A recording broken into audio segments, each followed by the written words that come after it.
Kuna namna ni kama inaonekana Ibra amekuwa interested sana na yale ambayo Diamond Platnumz anayofanya. Hii ni mara baada ya Ibra kutoka chini ya Harmonize, lakini hata hivyo Ibra mara nyingi amekuwa akizungumza kwenye mahojiano yale ambayo ameshawahi kushauriwa mara kadhaa na Diamond Platnumz, lakini pia amekuwa akimchukulia kama mfano na inspiration kwa upande wake. Sasa mashabiki wameibua baadhi ya mambo na kusema kwamba pengine Ibra anataka kusainiwa Wasafi, lakini wapo mashabiki ambao wanasema labda kuna nguvu ya mkono wa Diamond hata hapo ambapo Ibra yupo.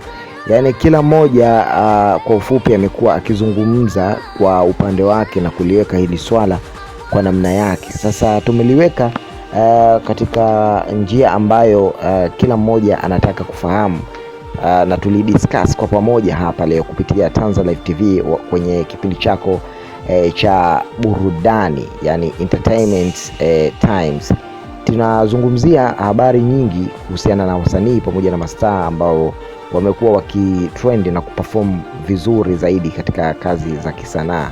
Kwa upande wa Ibra ni talent moja kubwa sana kwa hapa Tanzania. Ukitazama namna ambavyo Ibra amekuwa na uandishi wa tofauti, lakini pia amekuwa ni mwepesi kwenye kutengeneza hit songs, lakini pia ni msanii ambaye baada ya miaka kadhaa kama atakuwa katika mstari mzuri na kuzingatia uwekezaji pamoja na ubunifu na kufanya kazi kwa juhudi, basi atakuwa ni miongoni mwa listi ya wasanii ambao hawakamatiki kwa hapa Bongo na Afrika kwa ujumla.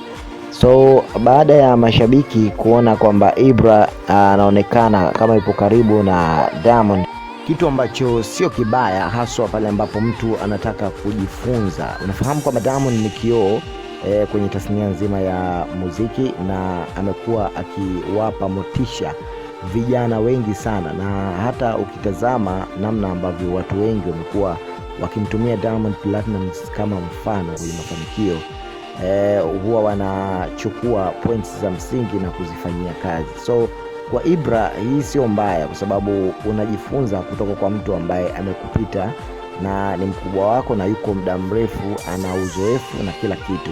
So kama pia anapata nafasi hata ya kushauriwa, ni jambo bora na jambo la msingi sana ambalo litafanya career yake itasogea kuwa kubwa na kufika mbali zaidi, hasa kwa kijana ambaye anajitafuta na kutaka ajitengenezee mafanikio makubwa kupitia kazi ya kimuziki. So hayo ndio ambayo Ibra bwana, watu wengi wamekuwa wakizungumza na wengine wamekuwa wakiwaza na kuona kwamba labda Diamond Platnumz amempa pesa Ibra ama amemwekezea, lakini hatujajua ni upi ukweli wa mambo. So keep in touch with us kwa habari pamoja na matukio.